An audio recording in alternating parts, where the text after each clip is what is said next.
Tecnologías geoespaciales para la gestión del territorio en tiempos del COVID. Bienvenido, ingeniero. Muchísimas gracias por, por esta exposición que nos va a dar el día de hoy. Desde el Colegio Regional de Ingenieros Geólogos, Minas, Petróleos y Ambiental, pues le damos la bienvenida y adelante. Buenas tardes para todos, esperando que más pronto podamos recuperarnos de esta crisis que nos está afectando a nivel planetario.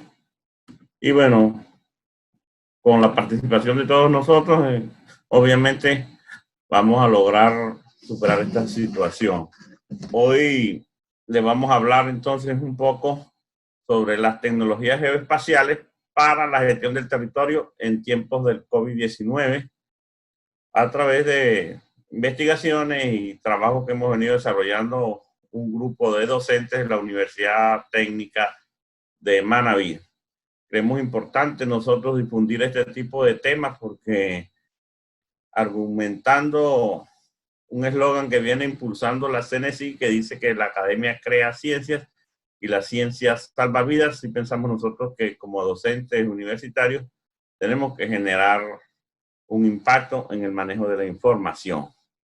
En ese sentido, me voy a permitir leerles la presentación de una de las plataformas que vamos a revisar, que dice así: antes de la era de la información, las pandemias eran analizadas después que ocurrían. Por primera vez a esta escala estamos experimentando una pandemia, analizándola a medida que sucede, utilizando datos globales. Ahora tenemos una nueva oportunidad para definir nuestras tendencias, nuestros miedos y nuestras esperanzas del día a día. Eso significa que nosotros prácticamente podemos analizar la evolución de la pandemia en tiempo real. Y les voy a pasear rápidamente por algunas páginas simplemente de información donde puede verse cómo se pueden analizar esos cambios.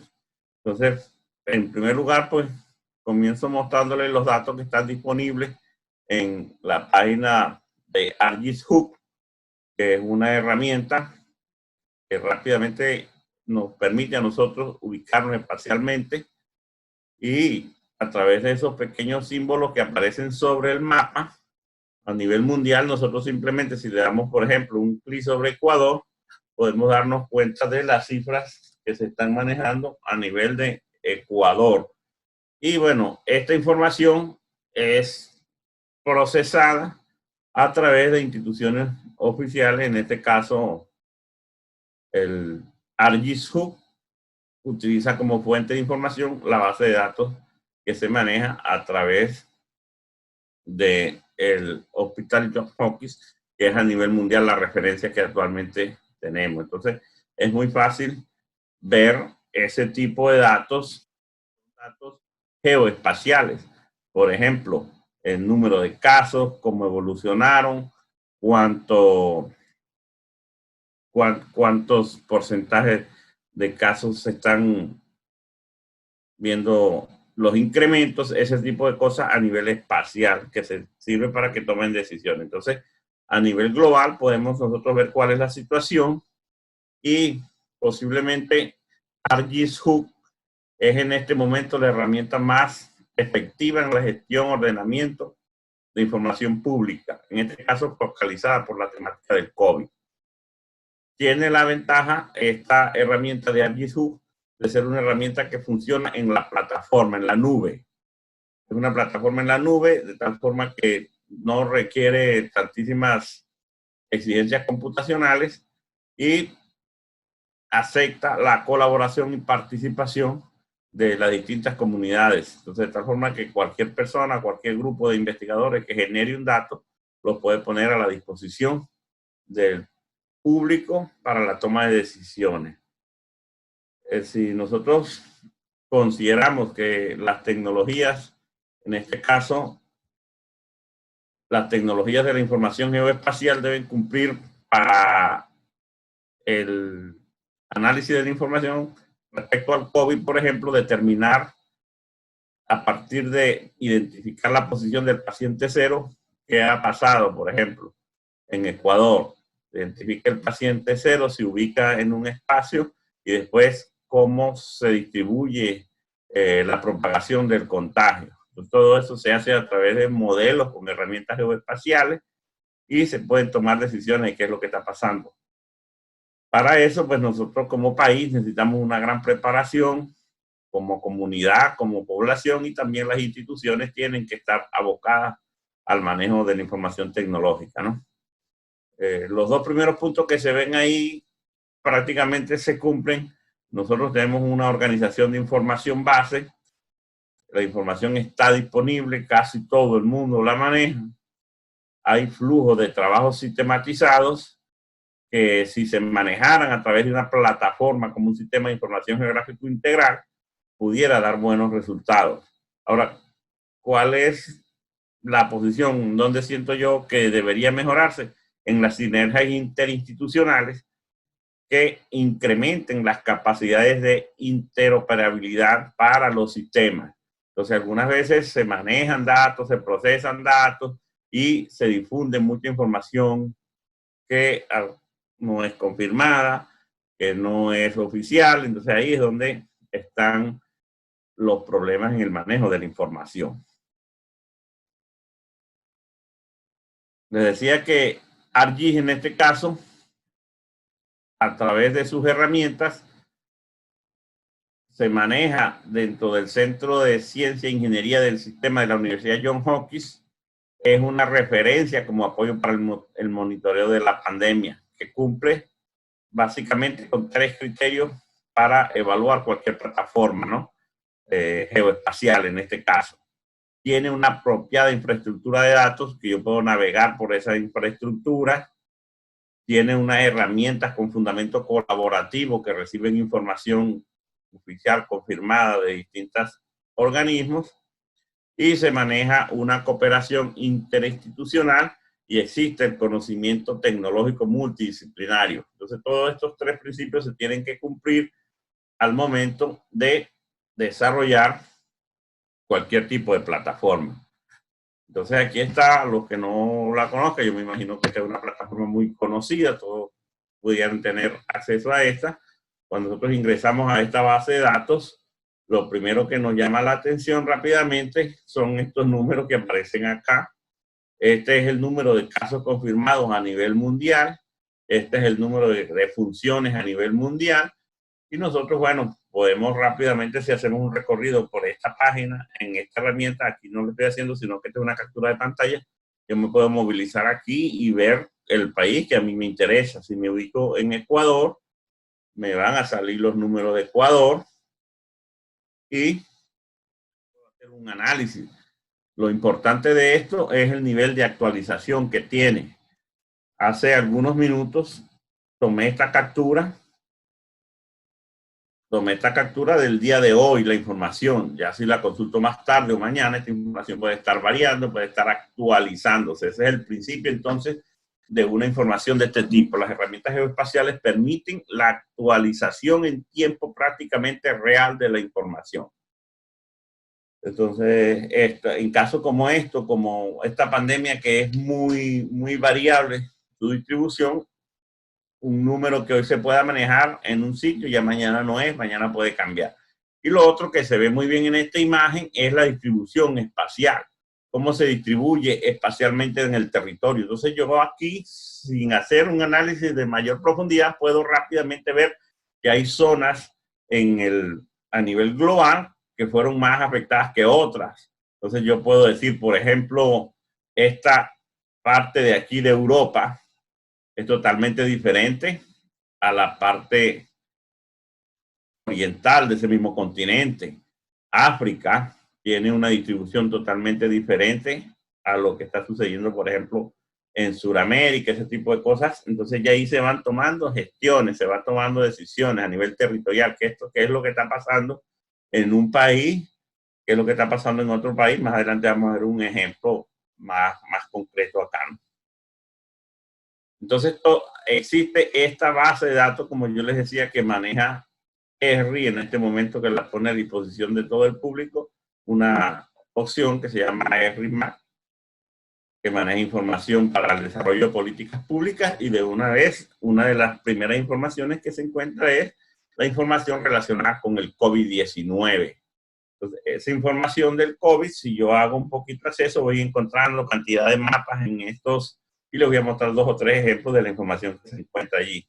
Esto para Estados Unidos me muestra cómo ha cambiado, en este caso, el distanciamiento social. O sea, en colores azules, las zonas que han cumplido con el distanciamiento, y en colores rojos, las zonas que han cumplido en menor magnitud. Entonces, bueno, ya ustedes se fijarán, por ejemplo, esta zona aquí del este de los Estados Unidos, donde está la ciudad de Nueva York, que es la ciudad más afectada del mundo. Una de las opciones es esa. Se cumplió el distanciamiento, posiblemente no se ha cumplido como debería ser. ¿Ok? Otro tema importante para el manejo de condiciones en el caso del COVID es esto que se muestra acá en esta imagen, que es cómo ha cambiado el desempleo en el último mes. Entonces, hay zonas en donde el desempleo ha incrementado significativamente, otras zonas donde ha incrementado en menor magnitud, pero también tenemos zonas donde ha disminuido el desempleo. Entonces, todo esto se puede analizar si nosotros en una base de datos para una región determinada, digamos una provincia en Ecuador, podemos tomar decisiones territoriales, decir, bueno, esta parte del territorio, ¿qué es lo que está pasando? ¿Por qué están incrementando las situaciones peligrosas? Ese tipo de situaciones, ¿no? En este caso, simplemente en esta herramienta se puede hacer una búsqueda por un tema, y yo coloqué aquí para probar simplemente Ecuador. Inmediatamente me apareció Ecuador, un tema que está relacionado con el COVID. Entonces, cuando ingreso a ese tema, pude ver esta información. Fíjense. Dice Camila, pero sin embargo la pantalla está... Esto es para Quito, en donde puede verse por parroquia cuáles son las parroquias que tienen mayor número de casos confirmados. Entonces, los datos están aquí en una tabla, se ven en el gráfico, y además están clasificados según un tipo de información. Entonces, este tipo de información en este momento es pública, es de acceso abierto, de tal forma que podemos poder comunicarnos con este tipo de información y tomar decisiones. Entonces, para eso es que estamos nosotros diciendo que se maneja este tipo de información. Ya, si consultamos la página oficial del Ministerio de Salud Pública en Ecuador, pues vemos el ejemplo como una distribución espacial, en este caso por cantones, me muestra las cifras. Entonces, yo rápidamente puedo ver en un cantón cuántos casos confirmados de COVID tienen, y decir cuáles son los que tienen el mayor número de casos. Aquí los agrupan, y en colores se puede observar tranquilamente esa información. De tal forma que desde el punto de vista espacial se puedan tomar decisiones. Entonces ya se han hecho muchos tipos de decisiones en relación con este tipo de información. Entonces, estos son ejemplos de cómo la tecnología me permite a mí el manejo de la información y la toma de decisiones. Sigo viendo aquí los casos de la página oficial del Ecuador que maneja esta información. Entonces, bueno, por ejemplo, se ve aquí tranquilamente la provincia del Guayas, que es la provincia más afectada del Ecuador, y rápidamente se puede diferenciar. También hay gráficos importantes que yo puedo analizar esa información. Por ejemplo, este tipo de cosas como se ven aquí en las barras me representan casos confirmados de defunciones, y los puntos rojos indican defunciones probables por COVID, porque bueno, no se ha podido demostrar por qué fallecieron una cantidad de personas importantes, porque bueno, no se han hecho el número de pruebas suficiente. Entonces hay personas que fallecen sospechosos de COVID, pero no se pueden presentar como casos confirmados. En este otro tipo de gráficos se puede ver claramente cuál es, por ejemplo, desde el punto de vista etario, el grupo de personas más vulnerables, o bueno, en este caso los más vulnerables no, los que han sido para este caso particular de Ecuador, mayormente afectados, que son las personas que tienen de 30 a 39 años, son los que han presentado la mayor cantidad de casos, aunque bueno, a nivel mundial se dice que los más vulnerables son mayores de 50, 60 años, pero bueno, estos son los números que nosotros podemos observar, son información que está pública para todo el mundo, que se puede revisar. Bueno, voy a ¿cómo se llama? Comentar un poco esta herramienta, que es la herramienta de movilidad de Google. Google hace un seguimiento de la ubicación de las personas a través de su teléfono celular. Todas aquellas personas que así lo deseen pueden en su teléfono colocar disponible esa información para que el sistema sepa en dónde está el historial de ubicaciones, se llama, en dónde están las personas en su momento determinado. Entonces se fijó una fecha que es la referencia. En el gráfico se puede observar una fecha, bueno, los gráficos están pequeños, pero se los explico, esto cualquier persona tiene acceso en internet a esto, ¿no? Donde nosotros podemos ver una semana de referencia. Bueno, las referencias fueron 4 semanas realmente. El mes de febrero, donde la gente tenía sus mayores ubicaciones. Entonces se dividió en algunos sitios como recreación, farmacia, comercio, parques, estaciones de tránsito, transporte, trabajo, sitios de trabajo y zonas residenciales. Entonces vean cómo en Ecuador, aquí está el caso de Ecuador en la parte izquierda de su pantalla, van a ver el caso de Ecuador, en donde en todas las condiciones disminuyó la movilidad. O sea, la gente, el 77% de las personas dejaron de ir a los centros de recreación, el 56% dejó de asistir a los centros de comercio y farmacia, el 72% de la población ecuatoriana dejó de ir a los parques, el 76% dejó de ir a las estaciones de transporte, las paradas de autobuses, ese tipo de cosas. A los sitios de trabajo, el 78% de la población ecuatoriana dejó de asistir. El área residencial, la permanencia en la residencia aumentó en un 41%, o sea, las personas que se están quedando en sus casas, ¿no? Entonces, todo esto es importante para analizarlo y tomar decisiones, y algunas veces cantidad de información que se dice que no se están cumpliendo las medidas, que el gobierno no está actuando. Bueno, en este caso, esto es una forma de decir, aquí están los números. Si yo los comparo, por ejemplo, con la movilidad en los Estados Unidos, con la movilidad en Sur Corea, coloqué estos países porque, bueno, Estados Unidos es la referencia del que tiene más casos de COVID a nivel mundial, y Sur Corea es el que tiene quizás la cantidad de personas que están menos movilizadas, ¿no?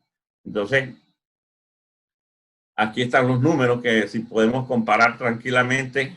El sitio de trabajo, 78% de personas dejaron de ir a su sitio de trabajo en Ecuador, mientras que Estados Unidos el 38% nada más. Y si nos fijamos en Sur Corea, apenas el 6% de las personas dejó de asistir al trabajo. Ahora, ¿qué es lo que pasa? Que todos estos países tienen condiciones totalmente diferentes.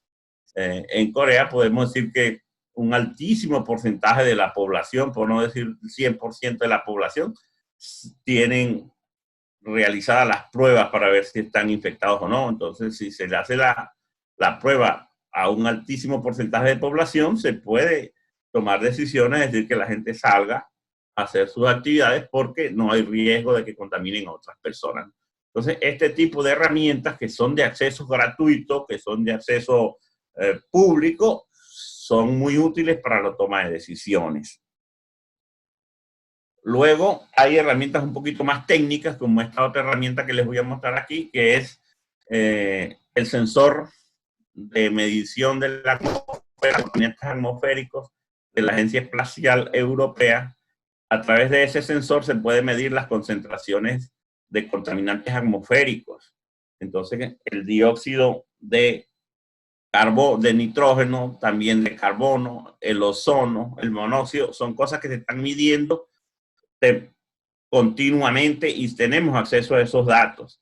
Entonces, a través de una herramienta como esta, que también es otra herramienta tecnológica de mucha utilidad, es la de Google Earth Engine, que también es una plataforma en la nube para procesar información.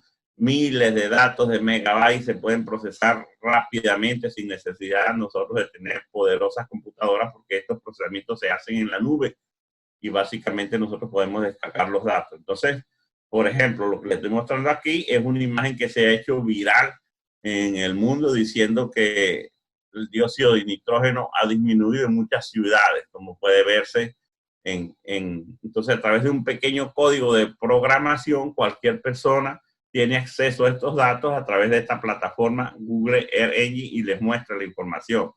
Entonces, imágenes como esta que voy mostrando acá nos dicen que la concentración de dióxido de nitrógeno en esta escala en China antes de la pandemia, bueno, en enero, básicamente aquí en enero, dice que tenía concentraciones muy elevadas, mientras que si lo comparamos unas semanas después, las concentraciones de dióxido de nitrógeno han disminuido significativamente.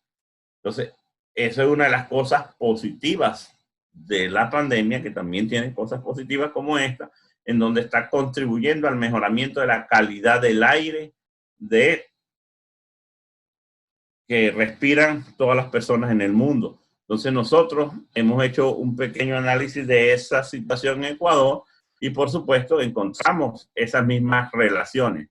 En este sector de las provincias, por ejemplo, de la sierra, como Pichincha, Santo Domingo, elevadas concentraciones de dióxido de nitrógeno, también en el Guayas, elevadas concentraciones de dióxido de nitrógeno antes de la cuarentena, y después de la cuarentena, la imagen de la derecha, se observan cambios significativos en Pichincha, la disminución en Santo Domingo, en el Guayas, también la disminución de esas concentraciones de dióxido de nitrógeno total, que pueden afectar a mejorar la calidad de vida de las personas. ¿Y por qué hago tanto énfasis en esto? Porque es conocido ya que cuando se respira aire que está contaminado, hay afecciones, por ejemplo, a la función respiratoria, y las personas que están mayor expuestas por mayor tiempo, pues tendrán mayor vulnerabilidad, y eso pudiera explicar algunos casos más adelante de por qué ocurren muertes tan fuertes en cantidades, ¿no? En otros sitios. Entonces, sigo mostrando en este caso yo herramientas geoespaciales que están disponibles gratuitamente para la consulta de cualquier persona, y aquí me voy a referir a la herramienta del laboratorio de cambios globales de la Universidad de Oxford. Nada más con decir que es de la Universidad de Oxford, nosotros vemos cuál pudiera ser la calidad de los datos que se van a publicar en ese tipo de páginas, de bases de datos que nosotros podemos consultar y que podemos estar seguros que la información es bastante útil, bastante veraz, ¿no?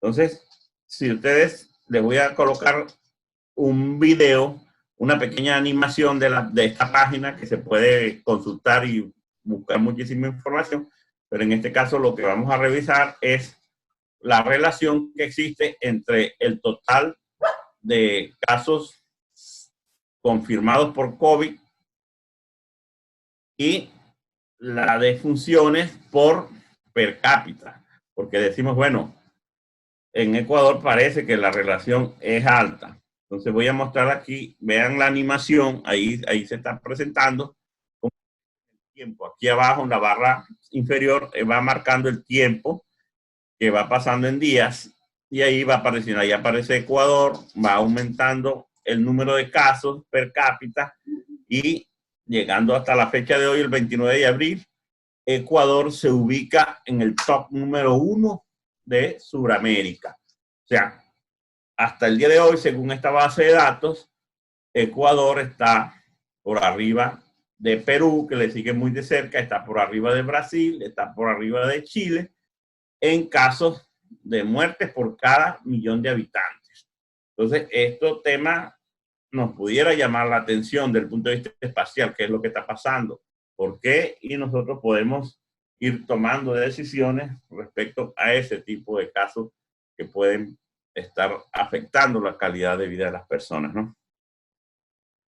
Voy a mostrar ya para ir concluyendo y darle el paso a las preguntas, que pudiera ser más interesante que pregunten y tener un debate allí. Este es un tema que quise buscar los datos de defunciones del registro civil de Guayas en un periodo de referencia que aquí lo establecimos para el año 2019. Comparamos enero 2019, febrero, marzo y abril de 2019 con enero, febrero, marzo y abril del 2020. Entonces, es obvio que en el año 2019 las defunciones estaban en el orden de los 1.800, 1.900, 1.700 personas, pero tenían una tendencia más o menos estable, ¿no? Se mantenían los datos. Asimismo pasó en el mes de enero del 2020, en el mes de febrero de 2020, pero en el mes de marzo del 2020 hay un incremento significativo en el número de muertos en la provincia del Guayas respecto a el año anterior. Y si nos vamos a abril, aquí es el caso más espectacular. Estos datos son solo hasta el 15 de abril. Fíjate, solo los primeros 15 días de abril, estas son cifras oficiales, descargadas en el día de hoy de esta página del registro civil, vuelvo a repetir, del registro civil del Guayas, que reporta que hasta el día 15 de abril en el Guayas existe un total de 6.703 defunciones. Si comparamos eso con todo el mes del año 2019, apenas hubo 1.862 fallecidos en todo el mes de abril. Entonces, si hacemos una diferencia simple entre este número y este número, encontramos que hay un incremento de 4.841 defunciones en este momento que no sabemos de qué fueron, ¿no? Entonces, eso es lo que en algunos casos aparecen como casos probables de COVID. Bueno, no sabemos por qué murieron, porque no se pudo confirmar, no se hicieron las pruebas.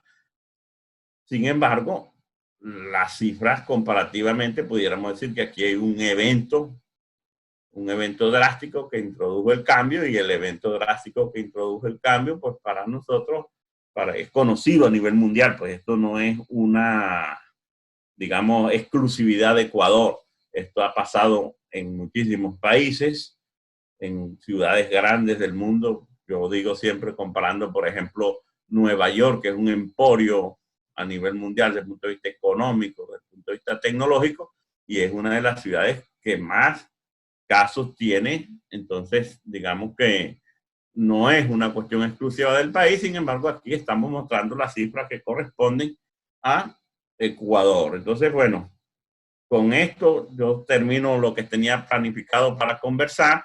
Simplemente culmino diciéndoles que nosotros desde la universidad tenemos que impulsar mecanismos, actividades, proyectos que generen información para la toma de decisiones, porque insistiendo que la academia crea ciencia y la ciencia salva vidas.